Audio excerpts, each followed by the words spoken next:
May 1943, North Atlantic. The sea is calm, too calm. A damp silence, broken only by the distant sound of the British escort's propellers. Commander Hans-Günther Hessler of the Kriegsmarine scans the horizon with a half-smile. He knows that the British shortwave HFDF radar, the dreaded Huff Duff, can detect any emission. He knows that the Black Pit, the stretch without air coverage, is shrinking every day. And yet, he orders, "Turn off the radio, prepare the modification. Today, they won't see us." Sailors work in the claustrophobic silence of U-Boat 377, cables cut, valves adapted, antennas removed and repurposed, an unauthorized hack, officially banned by the Kriegsmarine itself. Outside, the sea breathes. Inside, the sound of an electric motor echoes like a revived heart. On the surface, British radars flicker and lose contact. The echo disappears. The submarine evaporates.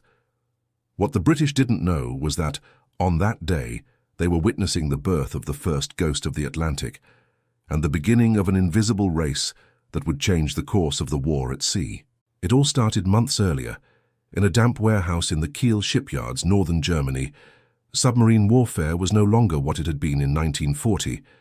Allied convoys, protected by microwave radar and air patrols, turned the Atlantic into a steel graveyard. With each new U-boat launched, 2 were destroyed. With each new commander trained, a veteran was swallowed by the sea. But among frustrated engineers and skeptical officials, a name began to circulate: Oberingenieur Karl-Heinz Schlüter. A stubborn technician, obsessed with the idea that the British radar did not see everything, only what reflected off conductive surfaces. He believed it was possible to bend the hull's electromagnetic signature, but his idea was illegal. Air Kriegsmarine Regulation 43b prohibited any modification to the coating or antennas without authorization from Berlin, and Schlüter did not wait for authorization. Using leftover rubber seals, graphite powder paints and scrap lightning rods, he created what he called Schwarzhaut, black skin, a rudimentary coating designed to absorb radar waves rather than reflect them. During initial testing, the results were laughable.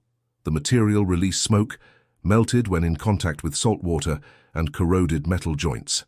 A report from the time said, "Engineer Schlüter's invention is curious, but impractical. The sea doesn't respect workshop tricks." Still, he insisted. With the help of Hessler, a commander famous for ignoring orders when the sea called for it, he applied the coating to the hull of U-Boat 377. The officers laughed, but no one imagined that this apparent failure carried the seed of victory. The first test took place in February 1943 near the Azores archipelago. U-377 emerged in dense fog, ordered to intercept a British convoy. At first, everything looked promising, until Allied radar picked it up 28 miles away. The coating didn't work. The escort vessel HMS Byron opened fire before the submarine could dive. 3 men died, and the hull suffered cracks in the battery compartment. Hessler's report was dry and painful. "Black skin is not invisible, it's a bigger target than before." In Berlin, Schlüter was officially reprimanded. Your project would be shelved. The Schwarzhaut would be forgotten. But the engineer noticed something that no one else saw. The British radar readings varied just as the hull was partially submerged. It didn't disappear completely, but it flickered, like a ghost trying to be born. He realized that the error was not in the material, but in the way the submarine reflected waves as it changed depth. In the following days, Schlüter reconfigured the modification. He adjusted the angle of the antennas, changed the position of the valves, and used the engine's heat to dry the conductive paint before dipping. The new test would be done in secret, without approval. Hessler accepted the risk. They went out to sea as a simple patrol, but they took with them an illegal secret. Night of May 9th, 1943. An Allied patrol aircraft, equipped with ASV Reappeared, flies over Delta 14 sector. No contact detected, but beneath the waves, 60 meters deep, U-377 followed train on 180. Hessler decides to test it. It rises to a depth of 12 meters, emerging partially. The Allied radar shows nothing. For 14 minutes, the U-boat travels invisible. Only one interference appears on the British screens.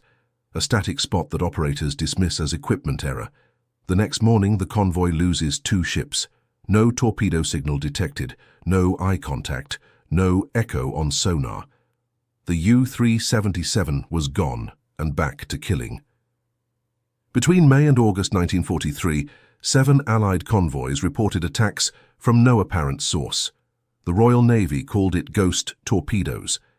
Radar reports described the concept of Reflexionsarme Kriegführung was born, low reflection war. Instead of relying on brute force, the Germans began to design for stealth. It wasn't perfect in visibility, but it was the first step toward what decades later would be called stealth. Meanwhile, the Allies were racing to adapt their technologies. The Mika IV centimetric radar has been recalibrated to distinguish low-signature targets, but the damage was already done. The psychological impact was devastating. Captains began to sail in zigzags even without contact. Pilots dropped depth charges at the slightest noise. The Atlantic, once a hunting ground, had become a paranoid graveyard. And then the U-boats disappeared for good. Not shot down, but silenced. With the Allied advance on France, the shipyards of Brest and Lorient were taken. Among the wreckage, the British found hulls covered in a strange black layer, cracked by salt. Samples were sent to London. Scientists called the material radar-absorbing mixture, radar-absorbent mixture. They finally understood how the Germans had disappeared. But what shocked the British technicians was another discovery. In the confiscated Kriegsmarine records, the project was listed as unauthorized. Not even Dönitz had officially approved its use. The ghosts of the Atlantic had been created by disobedience. August 1944, Bay of Biscay. The U-377, now aged and corroded, attempts to cross to the Baltic. The sea is calm, too calm. In the skies, a British plane Liberator adjusts the newly calibrated centimeter radar. This time the echo appears. Clear, sharp, inescapable. Commander Hessler understands. The invisibility was over. He orders, "Prepare to dive, head for the shade." But there is no more shadow. Radar picks up the hull, sonar tracks the noise, and the Liberator drops 4 depth charges. The sea opens up. Then silence. U-377 is never seen again. Months later, Schluter is found in Kiel among ruins. He looks at the charred wreckage of a submarine and mutters, "They called it illegal, but for a moment we were gods." And so ends the story of U-377, the submarine that dared to fool the radar. It was not the biggest machine of the war, nor the most lethal, but it represented something that no order could contain. The human will to improvise in the face of the impossible. They laughed when they heard about invisible painting. They laughed at the cables, the makeshift